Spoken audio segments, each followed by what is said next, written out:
Good morning, everyone. I welcome you all on the class of subject Principles of Banking. आज हम start करने वाले हैं next topic bank management functions and importance. Now first topic is management of commercial banks. Commercial banks हम already cover कर चुके हैं. अब इस चैप्टर में हम बात करेंगे कि बैंक की मैनेजमेंट किस तरीके से की जाती है, मैनेजर्स किस तरीके से काम को करते हैं, बैंक मैनेजमेंट के फंक्शंस क्या हैं और उनकी इम्पोर्टेंस क्या है. A banking company like any other company or corporate body we can say is an artificial person existing only in the eyes of law. जो कंपनी होती है उसकी एक सेपरेट लीगल एंटिटी होती है with no physical existence of its own. इसमें management क्या role play करती है? What is management now? Management is the art of getting things done through people. Management एक ऐसा प्रोसेस है जिसके हेल्प से मैनेजर्स किसी काम को क्रिएट करते हैं, डायरेक्ट करते हैं, मेंटेन करते हैं, ऑपरेट करते हैं through systematic, coordinated and cooperative human efforts. So, management is what the management does. Management बहुत ज़्यादा इम्पॉर्टेंट है और बहुत इम्पॉर्टेंट अथॉरिटी भी है ताकि हम बैंक के अफेयर्स को मैनेज कर सकें, ऑपरेशंस को एफिशिएंटली रन कर सकें और जो पब्लिक मनी है जिसमें बैंक डील करता है, जिस पे बैंक की सर्वाइवल डिपेंड करती है, उसमें बैंक जो है पब्लिक का कॉन्फिडेंस इंक्रीज कर सके. Now next is objectives of bank management. कि बैंक मैनेजमेंट के क्या पर्पस हैं, क्या गोल्स हैं, कि एफिशिएंट मैनेजमेंट के लिए, सक्सेस के लिए what are the prerequisites which we require. First is maximisation of profitability. कि बैंक मैनेजमेंट का सबसे इम्पॉर्टेंट ऑब्जेक्टिव यही है कि वो प्रॉफिटेबिलिटी को मैक्सिमाइज करे बैंक की. सेकंड है social responsibility. Social responsibility means कि एक बैंक की सोसाइटी की तरफ क्या रिस्पॉन्सिबिलिटी है, वीकर सेक्शंस की तरफ क्या रिस्पॉन्सिबिलिटी है और बैंक सक्सेसफुली अपनी सोशल रिस्पॉन्सिबिलिटी को परफॉर्म कर रहा है या नहीं कर रहा. Third is challenge of competitors. ये बहुत इंपॉर्टेंट ऑब्जेक्टिव है बैंक का कि वो चेंजिंग इन्वायरमेंट को मीट करें. मार्केट में क्या कंपटीशन है, कंपटीशन का क्या सिनेरियो है, कंपटीटर की क्या पॉलिसीज हैं, ग्लोबलाइजेशन का इन्वायरमेंट कैसा है, इंटरनेशनल इन्वायरमेंट कैसा है, उसके चैलेंजेस क्या क्या हैं, उसको हम ध्यान में रखें. नेक्स्ट है introduction of new schemes. This is a very important objective of bank that it introduces the schemes which are innovative, which are creative, so that you can expand your banking business not only in national market but in international territories also. Next is improving customer services. This is also one of the important objective of bank that it provides efficient customer services. Next is introduction to technology. Bank management जो है उसका objective होता है कि वो computerised technology को या new technology को अडॉप्ट करे बैंकिंग सर्विसेज के अंदर, ताकि हमारी जो बैंकिंग की ऑपरेशंस हैं वो और ज़्यादा एफिशिएंट हो और टाइम बाउंड हो.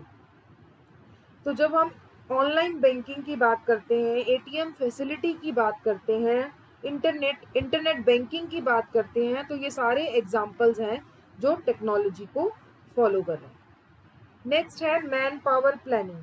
It is also one of the important objective of bank that it develops its manpower by giving them required training. It also motivates its employees to work efficiently and productively. And last is improvement of productivity.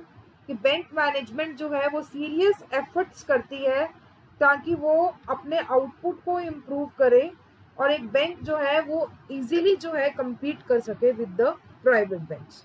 So productivity improvement is also, you can say, one of the most important objective of bank. Next है functions of bank management. जैसे management के functions होते हैं, 5 functions होते हैं, इसी तरीके से बैंक के भी यही 5 फंक्शंस होते हैं: planning, organising, staffing, directing and controlling. पहला है प्लानिंग. प्लानिंग क्या होता है? Deciding in advance that what you would be going to do in the future. You need to decide your future course of action.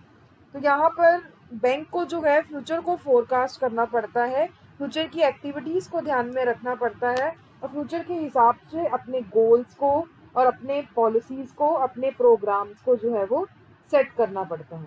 तो planning से क्या होता है कि बैंक को एक डायरेक्शन मिल जाती है कि उनको फ्यूचर में जो है अपना डिसीजन मेकिंग प्रोसेस किस तरीके से करना है. सेकेंड फंक्शन है organising.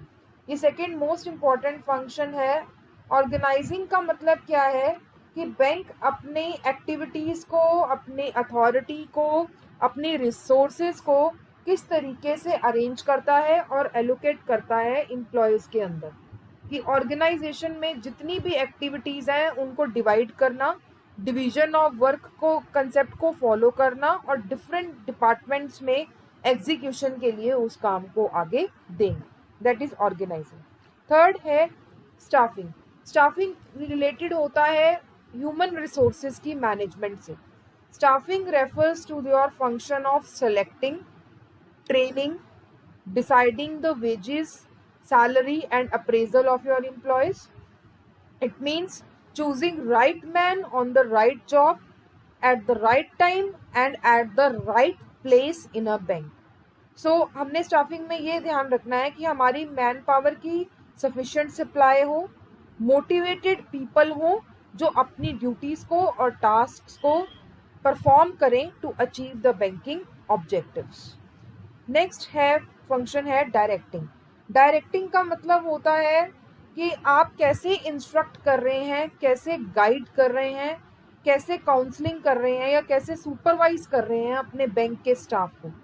It is concerned with leading, motivating and guiding the staff of your bank so that they can perform the activities in a more efficient way. Next है आपका controlling. Controlling होता है last function of management जिसमें हम अपनी performance को check करते हैं. प्लानिंग में हमने ऑब्जेक्टिव सेट कर लिए, हमने स्टैंडर्ड सेट कर लिए. कंट्रोलिंग में हम अपनी एक्चुअल परफॉर्मेंस को स्टैंडर्ड्स के साथ कंपेयर करते हैं. कंपेयर करने के बाद हम डेविएशंस को फाइंड आउट करते हैं कि हमारी एक्चुअल परफॉर्मेंस स्टैंडर्ड से ज़्यादा है, स्टैंडर्ड्स के इक्वल है या स्टैंडर्ड्स के बिलो है.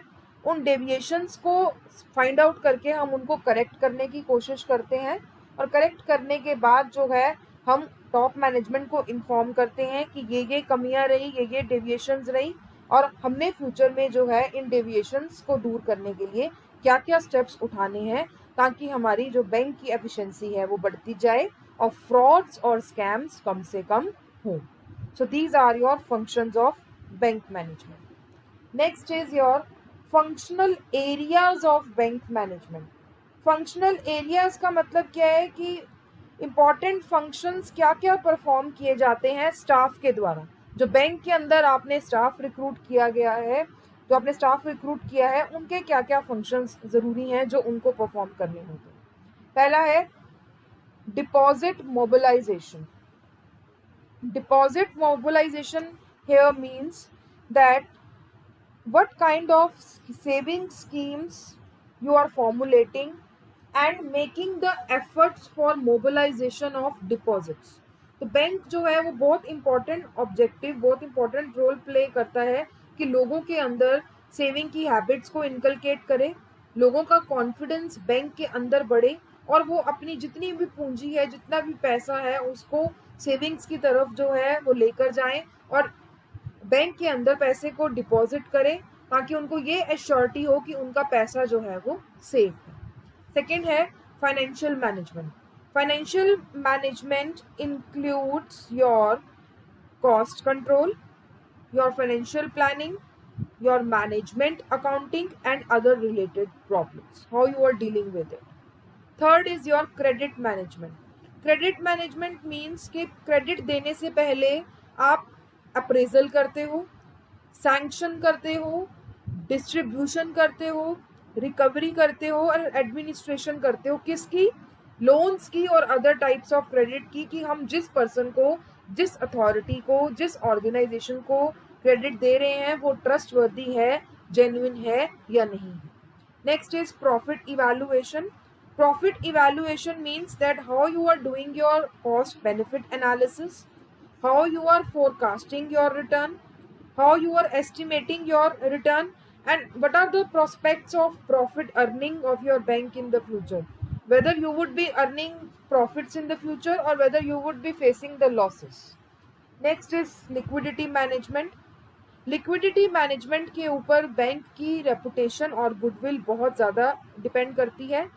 लिक्विडिटी का मतलब क्या है कि कैश की शॉर्टेज नहीं होनी चाहिए बैंक के अंदर, तो इसके लिए they take the help of cash reserve ratio, statutory liquidity ratio, short term securities, जिनकी हेल्प से वो लिक्विडिटी को मेंटेन कर सकते हैं. नेक्स्ट है आपका investment management. Investment management means कि बैंक का जो मेन सोर्स ऑफ प्रॉफिट है वो इन्वेस्टमेंट है made by the banks of their deposits, कि जितने भी डिपॉजिट्स से पैसा इकट्ठा हुआ है लोगों के थ्रू, उसके बाद आप उस पैसे को किस तरीके से इन्वेस्ट करते हो. आप इक्विटीज़ में इन्वेस्ट करते हो या सिक्योरिटीज़ को अंडरराइट करते हो ताकि आप पैसे को डबल कर सको. Next is marketing management. Marketing management here means that how bank are marketing their services, their customer services, how they are marketing their research options to the consumers. And next is portfolio management. Portfolio means combination of your securities, whether it is shares, it is debentures, it is bonds. So portfolio management में हम different types of income earning assets की जो है वो ratio composition को decide करते हैं, और इसमें बैंक डिसाइड करता है कि उनको कौन कौन सी सिक्योरिटीज़ को सिलेक्ट करना है. सिलेक्ट करने के बाद उनकी अप्रेजल करनी है और उसके बाद उनको इवैल्यूएट करना है कि वो आपकी ऑर्गेनाइजेशन के लिए सक्सेसफुल होंगी या फिर लॉस होंगी. That is your portfolio management. Next is board of directors. अब बोर्ड ऑफ डायरेक्टर्स कौन होते हैं? It is an apex management of a commercial bank. Board जो है it is concern with your policy making and your strategic issues. Board of directors आपकी organisation के pillars होते हैं, बैंकिंग ऑर्गेनाइजेशन के, जो पॉलिसीज़ को फ्रेम करते हैं, इम्पॉर्टेंट इश्यूज, इम्पॉर्टेंट गाइडलाइंस को फ्रेम करते हैं और स्ट्रैटेजिक डिसीजंस को लेते हैं. तो यहाँ पर हमने कुछ फंक्शंस पढ़ने हैं बोर्ड ऑफ डायरेक्टर्स के, कि बोर्ड ऑफ डायरेक्टर्स के क्या क्या फंक्शंस हैं, क्या क्या फंक्शंस या एक्टिविटीज़ वो परफॉर्म करते हैं. पहला फंक्शन है setting bank purpose and mission. So bank purpose and mission here means that it is very important function of board of directors to determine the goals and objectives of the bank. तो goal setting बहुत important objective है किसी भी bank का. For example आपका objective हो सकता है, बैंक का ऑब्जेक्टिव हो सकता है इनकम एंड लिक्विडिटी. तो income and liquidity both are the goals of the bank. इसके अलावा बोर्ड ऑफ डायरेक्टर्स जो हैं वो डिसाइड कर सकते हैं कि उसके हिसाब से आपका बैंक का कैपिटल साइज़ कितना होगा, डिपॉजिट्स का साइज़ कितना होगा, लोन की डिमांड कितनी होगी, इन्वेस्टमेंट लेवल कितना होगा, इनकम लेवल कितना होगा. So all these things are covered in your setting bank purpose and mission. Second is formulating the bank policies.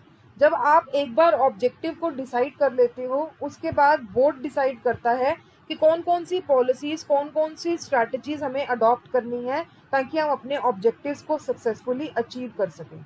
तो पॉलिसीज़ जो हैं बैंकिंग की वो डिसीजन मेकिंग में हेल्प करती हैं. आप इसमें बैंक ऑफिसर्स की या अदर कमिटीज़ की भी हेल्प ले सकते हो जो आपको गाइड करें कि आपको कौन कौन सी पॉलिसीज़ को जो है वो चूज़ करना. थर्ड है सिलेक्शन ऑफ बैंक एग्जीक्यूटिव्स. आपको उसके बाद जो है ट्रेंड बैंक एग्जीक्यूटिव्स जो है वो हायर करने हैं, जिनको नॉलेज हो इन्वेस्टमेंट्स की, क्रेडिट्स की, ऑपरेशंस की, पीपल की, मशीन्स की, so that you can achieve your policies in a proper manner. Next है determination of duty and authority of executives. अब आपको अथॉरिटी और ड्यूटी जो है वो डिसाइड करनी है। एग्जीक्यूटिव्स को सफिशिएंट ट्रेनिंग मिली होनी चाहिए ताकि वो ऑर्गेनाइजेशन की पॉलिसीज़ को, ऑर्गेनाइजेशन की ड्यूटीज़ को, ऑर्गेनाइजेशन की रिस्पॉन्सिबिलिटीज़ को ईजिली जो है वो परफॉर्म कर सकें। Next is supervision of loans and investment. Loans and investment activities जो होती हैं that must be within the rules and regulations framed by regulatory and central banking authorities.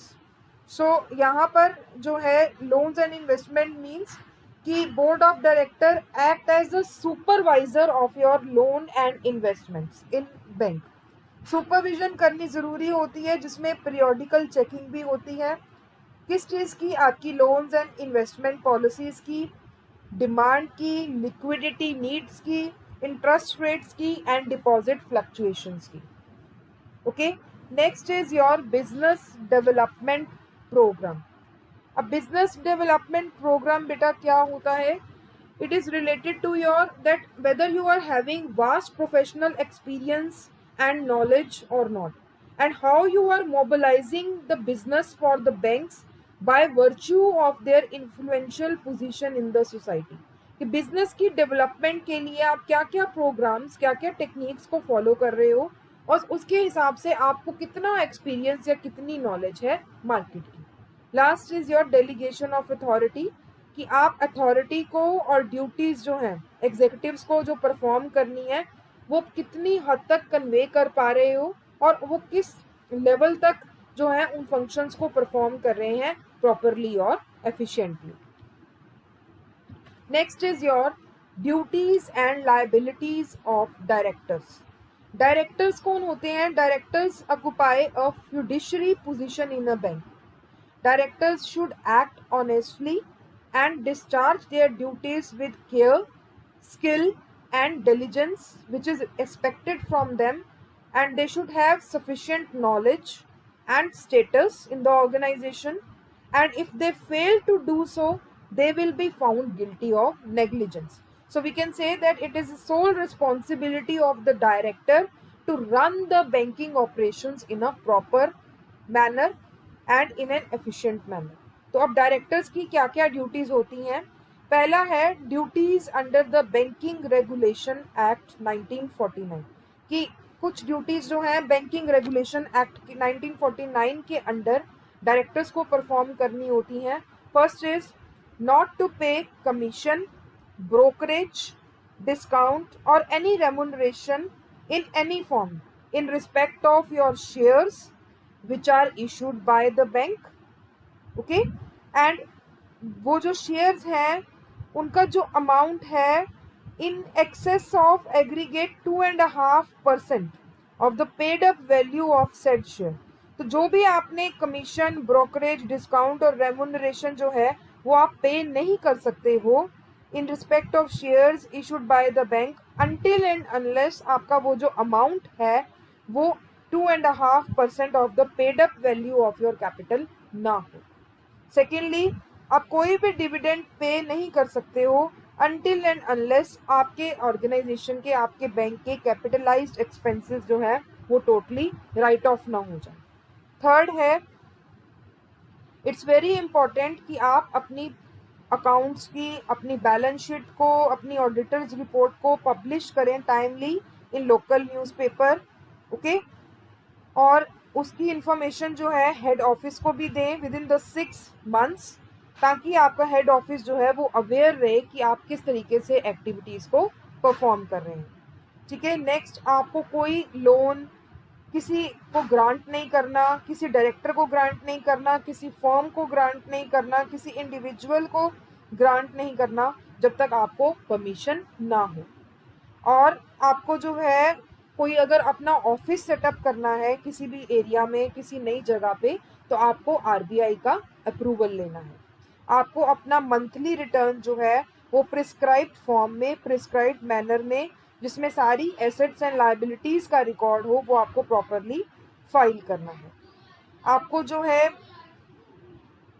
अपना जो है आरबीआई को 30 डेज के अंडर जो है रिटर्न जो है वो फाइल करनी है।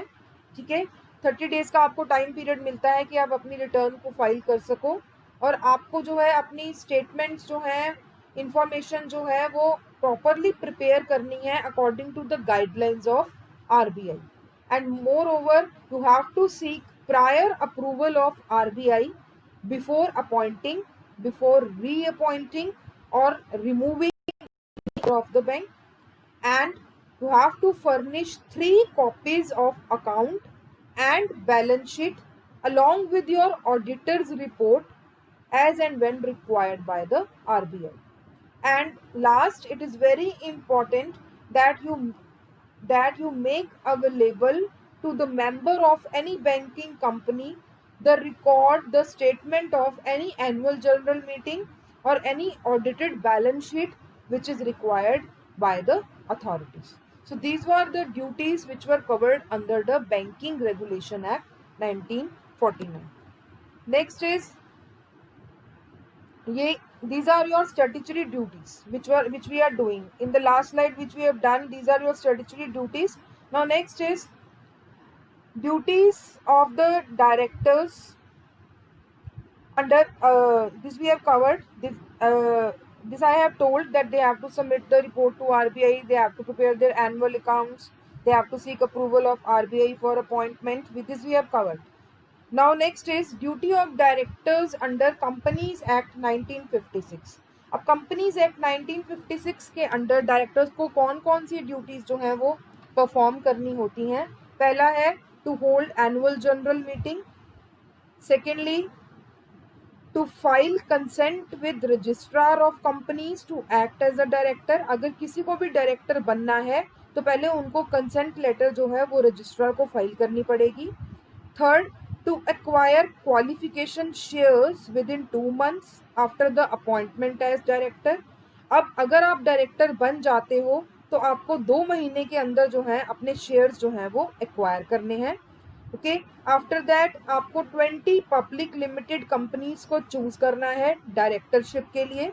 देन आपको उन कंपनीज को जो है नोटिस देना है एज का।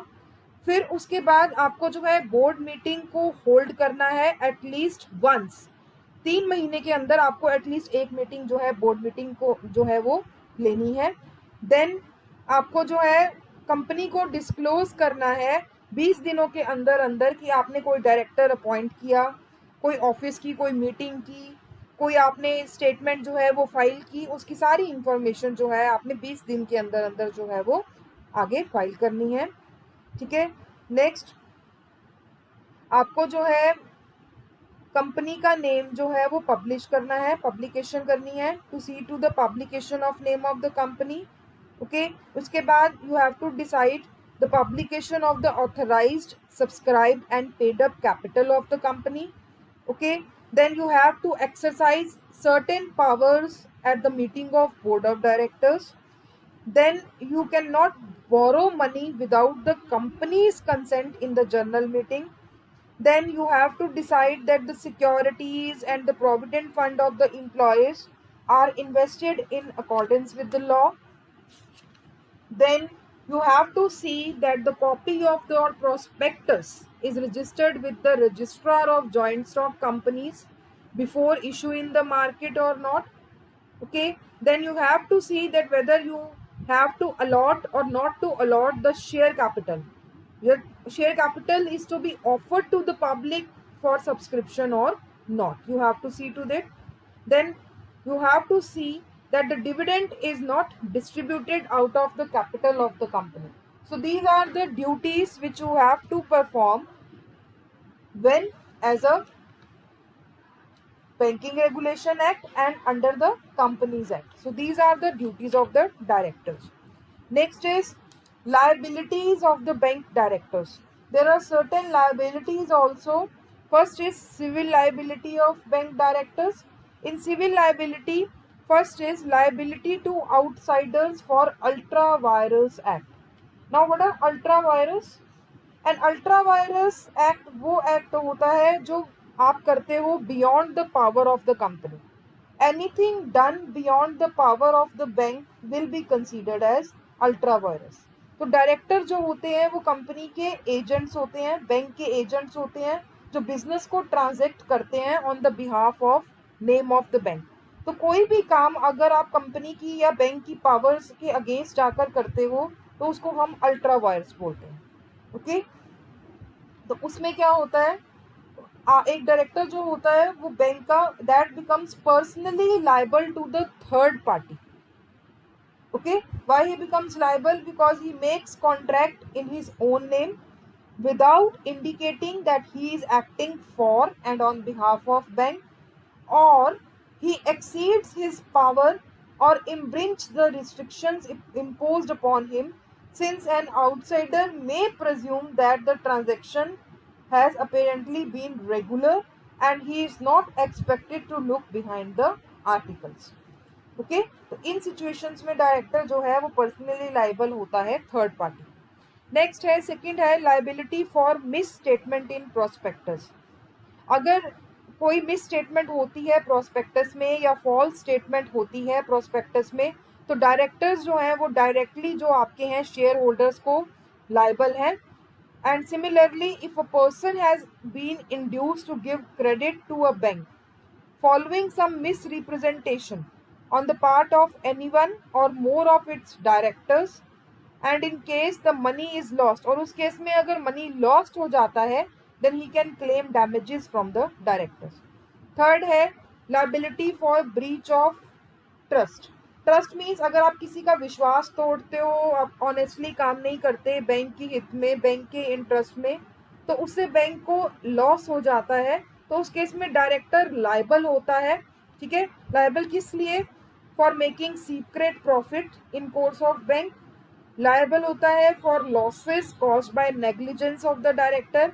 लाइबल होता है for miss appropriation and miss application of funds of the bank. ठीक है, अगर आप जो है डिविडेंड जो है, miss appropriation means for example आप डिविडेंड कैपिटल में से पे कर देते हो, ठीक है, या आप कंपनी के फंड्स जो है वो यूज कर लेते हो बियॉन्ड द पावर्स, या आप किसी का विश्वास जो है वो तोड़ देते हो, तो ये जो सारी चीजें हैं वो liability for breach of trust में आती हैं. सेकंड है, पहला था सिविल लाइबिलिटी, सेकंड है criminal liability of directors. Criminal liability में वो सिचुएशंस, वो सर्कमस्टांसेस आ जाते हैं, जैसे फॉर एग्जांपल आपने कोई फॉल्स एंट्री कर दी, फॉल्स स्टेटमेंट दे दी, या फॉल्स सर्टिफिकेशन दे दी किसी चेक की, आपने कोई पैसे का थेफ्ट कर लिया, मिस एप्लीकेशन ऑफ फंड्स कर लिया, ओके, एम्बेजलमेंट कर लिया, या फिर आपने कंपनीज के एक्ट को तोड़ दिया, कोई ऐसा काम कर दिया which is against the companies act, तो आपको जो है फाइन इम्पोज किया जा सकता है ₹50,000 का, या आपको जेल भी हो सकती है, इम्प्रिजनमेंट हो सकती है up to 2 years under the Indian penal code. So it depends upon the banking regulation act कि एक डायरेक्टर जो है जो गिल्टी है उसको पनिशेबल करना है फाइन के साथ, या फाइन के साथ और इम्प्रिजनमेंट के साथ, या दोनों. तो ये डिपेंड करता है एक डायरेक्टर के डिफॉल्ट के ऊपर. Next is your organisational setup of commercial banks. कि कमर्शियल बैंक्स जो हैं उनका ऑर्गेनाइजेशनल सेटअप कैसा होना चाहिए. तो इसमें कुछ फीचर्स हैं ऑर्गेनाइजेशनल सेटअप के लिए. पहला है डिपार्टमेंटेशन, कि मॉडर्न बैंकिंग सेटअप जो है it should be according to the principles of departmentation. Departmentation means जैसे फॉर एग्जांपल फंक्शनल डिपार्टमेंट है जो खाली लीगल मैटर्स को डील करता है, कस्टमर्स को डील करता है, सर्विसेज को डील करता है, लोन को डील करता है, ठीक है, एनआरआई डिपॉजिट्स को डील करता है. ठीक है, तो उसके हिसाब से जो है हेड ऑफिस जो है प्लान्स को और बजट्स को या ऑब्जेक्टिव्स को जो है वो प्रिपेयर करता है. तो it requires that there should be high degree of departmentation when you are setting the organizational structure. Second है रीजनल ऑफिसेस. कि ऑर्गेनाइजेशनल सेटअप जब हम करते हैं कमर्शियल बैंक्स का, तो हमें रीजनल ऑफिसेस का पता होना चाहिए कि वो हेड ऑफिस पे होगा या किसी रीजनल लेवल पर होगा, उसका हेड कौन होगा, उसको नॉलेज होगी ऑपरेशंस को रन करने की या नहीं। थर्ड है hierarchical management. Hierarchical management basically includes your 3 tyre, top management, middle management and branch management. तो आपके पास इन तीनों चीज़ों का जो है आइडिया होना चाहिए कि आपकी कंट्रोलिंग अथॉरिटी कौन सी होगी, हाईएस्ट अथॉरिटी किसकी होगी टॉप मैनेजमेंट में, मिडिल मैनेजमेंट में कौन कौन से पर्सन्स होंगे, उनकी क्या क्या रिस्पॉन्सिबिलिटीज़ होंगी, और थर्ड लेडर है आपका ब्रांच मैनेजमेंट, जो आपकी सारी पॉलिसीज़ को, सारे प्रोग्राम्स को, सारे डिसीजंस को है जो इम्प्लीमेंट करेगा। ओके, लास्ट है formation and use of committees, कि ये भी एक ऑर्गेनाइजेशनल सेटअप का बहुत इंपॉर्टेंट फंक्शन है, बहुत इंपॉर्टेंट फीचर है कि आपका जो है कमिटी कैसी होगी कि सबसे ऊपर हिरार्की में चेयरमैन होगा जिसको असिस्ट करेंगे आपके बोर्ड ऑफ डायरेक्टर्स, फिर उनके नीचे डिफरेंट कमिटीज़ होंगी, ठीक है, कमिटीज़ की आपस में जो है कोऑर्डिनेशन होगी, रिलेशनशिप होगी, ठीक है, चेयरमैन जो है उन कमिटीज़ को रिप्रेजेंट करेगा और उसके हिसाब से आगे जो है वो काम होगा। Okay, next is your organisational structure of banks, commercial banks. अब आगे है डिपार्टमेंटलाइजेशन के टाइप्स। डिपार्टमेंटलाइजेशन जैसे मैंने बताया कि आप टोटल एक्टिविटीज़ को जो है डिफरेंट डिपार्टमेंट्स में, डिफरेंट यूनिट्स में डिवाइड कर रहे हो। इसके टाइप्स क्या हैं? पहला है बाय टेरिटरी, कि एक बैंक जो है उसकी ब्रांचेस जो है वो थ्रू आउट द कंट्री हो सकती हैं, ठीक है। Their operations can be physically spread और जोग्राफिकली स्प्रेड। ओके, तो टेरिटरी मीन्स कि आपका जो है टेरिटरी के हिसाब से आपका वो सेंट्रल ऑफिस भी हो सकता है बैंक का, रीजनल ऑफिस भी हो सकता है और ब्रांच ऑफिस भी हो सकता है। सेंट्रल ऑफिस जो है वो कंट्रोलिंग अथॉरिटी होगी जहाँ रूल्स एंड रेगुलेशंस बनाए जाएंगे। रीजनल ऑफिस जो है वो किसी पर्टिकुलर रीजन में लोकेटेड होगा जिसको सारी रिस्पॉन्सिबिलिटीज दी जाएंगी थ्रू टॉप मैनेजमेंट। और ब्रांच ऑफिस जो होगा वो सेंटर्स होंगे जो एक्चुअल बैंकिंग बिजनेस को परफॉर्म करेंगे। ये वो ऑफिसेज होंगे जिनका डायरेक्ट कांटेक्ट होगा कस्टमर्स के साथ। तो ये हो गया आपका डिपार्टमेंटलाइजेशन बाय टेरिटरी। सेकेंड है आपका departmentalisation by functions. Functions here mean that जो भी बैंक फंक्शंस परफॉर्म करता है उसके हिसाब से आप डिपार्टमेंटलाइजेशन कर सकते हो। जैसे for example line and staff function होता है। लाइन फंक्शन वो होता है in which functions are directly involved in accomplishing the objectives of the bank, ठीक है। इसमें आपके फंक्शंस आ जाते हैं लेंडिंग के, इन्वेस्टमेंट के, इंटरनेशनल बैंकिंग के, ट्रस्ट के। दूसरा है आपका स्टाफ फंक्शंस।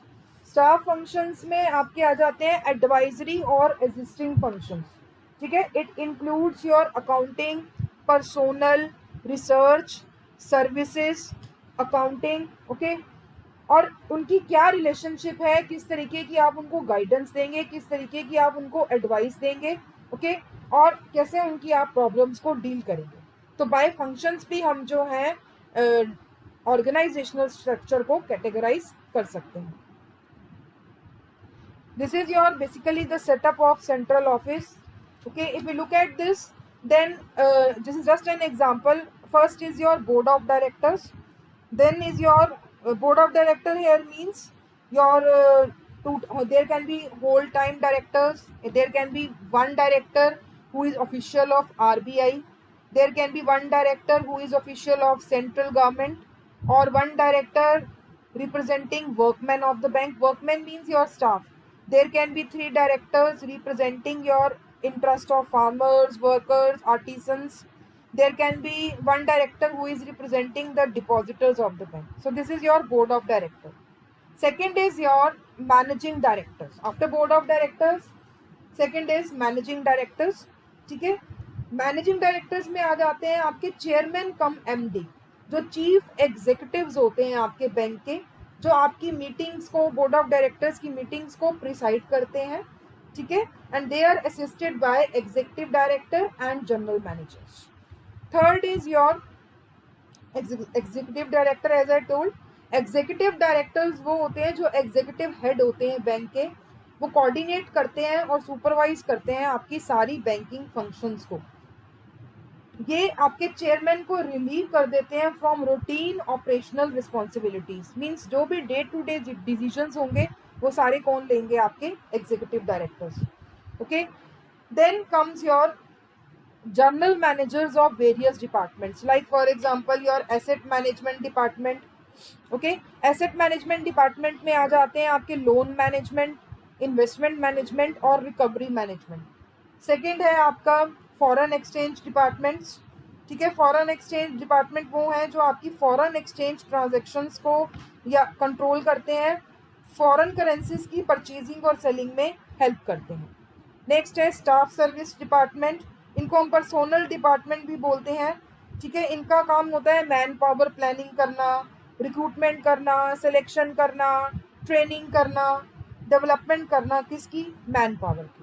नेक्स्ट है प्लानिंग एंड रिसर्च डिपार्टमेंट, ये आपकी बैंकिंग एक्टिविटीज से रिलेटेड प्लान्स को फॉर्मुलेट करते हैं, ये डाटा कलेक्ट करते हैं डिफरेंट डिपार्टमेंट्स का और उनकी रिपोर्ट बनाकर आपके टॉप मैनेजमेंट को सबमिट करते हैं। Then is your vigilance and inspection department. Vigilance department वो होता है जिनके ऑफिसेस ब्रांचेस होते हैं related to deposits, related to loans and related to advances.